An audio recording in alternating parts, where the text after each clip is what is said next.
আসসালামু আলাইকুম। কেমন আছেন আপনারা সবাই? আশা করি ভালো আছেন। আমিও ভালো আছি। আজকে আবারও আসলাম আপনাদের মাঝে নতুন একটা রেসিপি নিয়ে। আজকের রেসিপিতে থাকছে জলপাইয়ের আচার। জলপাইয়ের আচার বানানোর জন্য জলপাইগুলোকে প্রথমে ধুয়ে কেটে নিয়েছি। এরপরে এর ভেতরে কিছুটা লবণ এবং পরিমাণ মতো চিনি অ্যাড করে প্রায় আধা ঘন্টা থেকে 1 ঘন্টা সময় রেখে দিতে হবে রেস্টে, যতক্ষণ পর্যন্ত চিনিটা গলে না গেছে।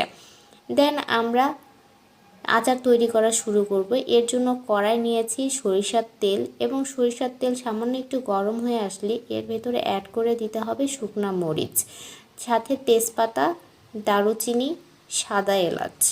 এরপরে একে একে দিয়ে দিব জিরা, ধনে এবং কালো জিরা। এরপরে আমাদের কাজ প্রায় শেষ। দিয়ে দিতে হবে সেই জলপাই যেটি আমরা রেস্টে রেখে দিয়েছিলাম। আর কি, নাড়াচাড়া করতে